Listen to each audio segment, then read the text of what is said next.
हे देवी गंगे, तुम देवगण की ईश्वरी हो।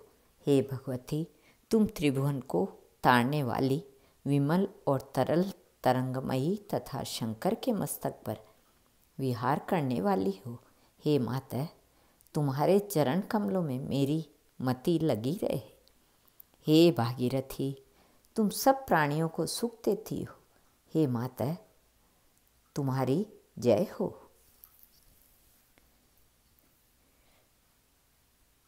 गति भ्रष्ट गति प्रदा गंगा जी इस धराधाम पर सरस्वती के शापवश अवतरित हुई थी। यह कथा ब्रह्म वैवर्त पुराण एवं देवी भागवत में विस्तार पूर्वक आई है। इसे भगवान श्री नारायण ने देवर्षि नारद को सुनाया था। उसका संक्षेप से इस प्रकार है।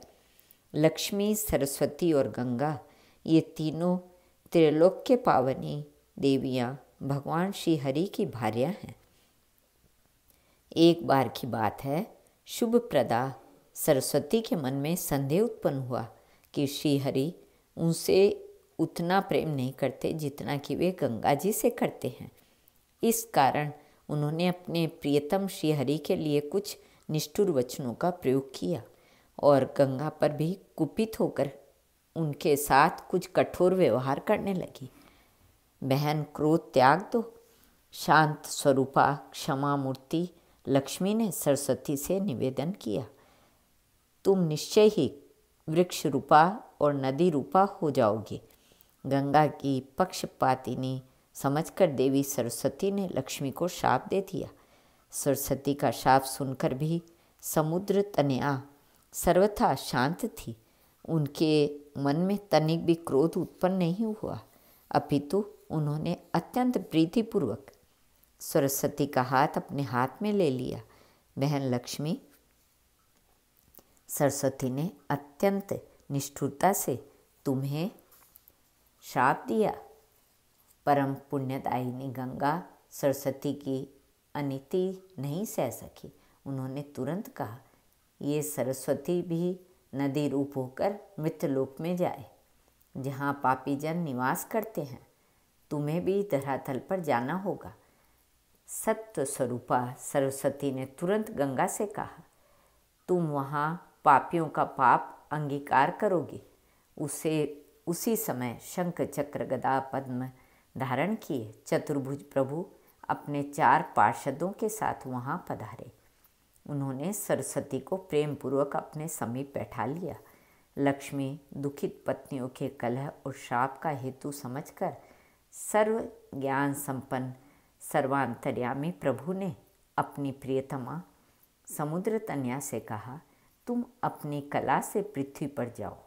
वहाँ राजा धर्मध्वज के यहाँ स्वयं प्रकट हो जाना। कुछ दिनों के बाद पुण्य भूमि भारत में त्रिलोक्य पावनी तुलसी के नाम से तुम्हारी ख्याति होगी। अभी तो तुम सरस्वती के शाप से आर्य धरा पर पद्मावती नामक सरिता बनकर जाओ। गंगे, तुम सरस्वती का शाप चरितार्थ करने के लिए, अपने अंश से पापियों के पाप ताप ध्वंस करने के लिए विश्व पावनी सरिता बनकर भारतवर्ष में जाओ। धर्म विग्रह श्री हरि ने दारिद्र्य दमनी गंगा को आदेश दिया। राजा भगीरथ के तप से तुम्हें वहाँ जाना पड़ेगा। धरातल पर तुम भागीरथी नाम से प्रख्यात होगी। वहाँ मेरे अंश समुद्र की पत्नी होना स्वीकार कर लेना। भारती न्यायमूर्ति प्रभु ने सरस्वती देवी से कहा, तुम गंगा के शाप से अपनी एक कला से आर्य भूमि पर जाओ। तुम अपने पूर्ण अंश से ब्रह्म सदन जाकर उनकी कामिनी बन जाओ। ये गंगा अपने पूर्ण अंश से शिव के यहाँ जाए। भगवान श्री हरि ने आगे कहा, केवल लक्ष्मी अपने पूर्ण अंश से यहाँ रह जाए। उनमें क्रोध का सर्वथा अभाव है। ये सत्व स्वरूपा परम शांत एवं क्षमा मूर्ति हैं। मुझ में इनकी अगाध प्रीति है। गंगा, लक्ष्मी और सरस्वती तीनों परम पावनी देवियाँ परस्पर आलिंगन कर रोने लगी। वे अपने परम प्रियतम श्रीहरि के वियोग की कल्पना से ही व्याकुल हो गईं। सरस्वती और गंगा ने सर्वेश्वर प्रभु से पृथक पृथक प्रार्थना की। लक्ष्मी ने दुख प्रकट करते हुए श्रीहरि के चरण पकड़ लिए तथा अपने सूचिकर्ण काले केशों से श्रीहरि के चरणों को आवेष्टित कर वे रोने लगी। प्रभु, आप सत्व स्वरूप हैं। रुदन करते हुए लक्ष्मी ने कहा, चरित्र पति के लिए क्षमा ही धर्म है। मैं सरस्वती के शाप से एक कला से भारतवर्ष में जाऊंगी, पर वहाँ मुझे कितने दिनों तक रहना होगा? पुनः मुझे आपके चरणों के दर्शन कब होंगे? पापी जन मेरे जल में स्नान एवं आचमन कर मुझे पाप के बोझ से लाद देंगे। फिर मैं किस प्रकार निष्पाप होकर आपके त्रैतापहारी चरणों के दर्शन का अधिकार प्राप्त कर सकूंगी? मैं अपनी एक कला से तुलसी तरु के रूप में भी धरती पर वास करूंगी, पर आप मेरा उद्धार कब तक करेंगे? सरस्वती के शाप से गंगा भारत धरा पर जाएगी, फिर ये कब तक शापग्रस्ता रहेगी? लक्ष्मी देवी ने बार बार प्रणाम करते हुए श्रीहरि से आगे कहा, ये आपको कब तक प्राप्त कर सकेंगी? गंगा के शाप से सरस्वती कब तक मुक्त होगी?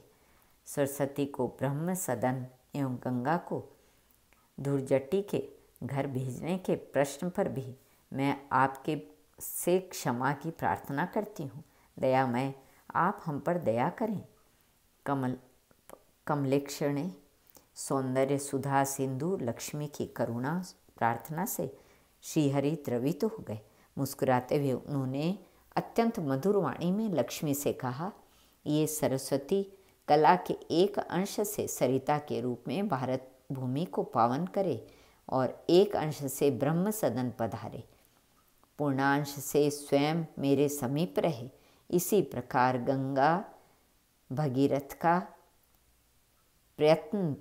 सत्य प्रयत्न पूर्ण करने तथा त्रिलोकी के पाप ताप शमनार्थ अपने कलांश से भारत धरा पर जाए। वहाँ उन्हें कपूर गौर के मस्तक पर निवास करने का दुर्लभतम सुअवसर प्राप्त होगा। स्वयं पूर्ण अंश से मेरे समीप निवास करें। तुम अपनी कला के अंशांश से आर्य धरा पर जाओ। वहाँ तुम पद्मावती नदी और तुलसी के रूप में निवास करो।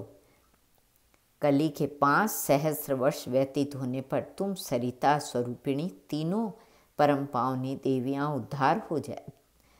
का उद्धार हो जाएगा और तुम लोग पुनः मेरे यहाँ आ जाओगी। जगत प्रभु ने लक्ष्मी को समझाते हुए कहा, मेरे मंत्रों के उपासक कितने ही संत पुरुष तुम्हारे समीप स्नान आदि के लिए आते रहेंगे। तुम उनके दर्शन और स्पर्श से समस्त पातकों से मुक्त हो जाओगी। मेरे भक्त जहाँ रहते हैं और अपने पैर धोते हैं, वह स्थान महान तीर्थ एवं परम पवित्र बन जाता है। यह बिल्कुल निश्चित है। इसके अनंतर लक्ष्मी के पूछने पर श्रीहरि भक्तों के लक्षण बताकर अपने आसन पर विराजमान हो गए और सरस्वती, गंगा तथा लक्ष्मी जगदाराध्य श्रीहरि के आज्ञानुसार कार्य करने लगी। श्री कृष्ण अर्पणमस्तु।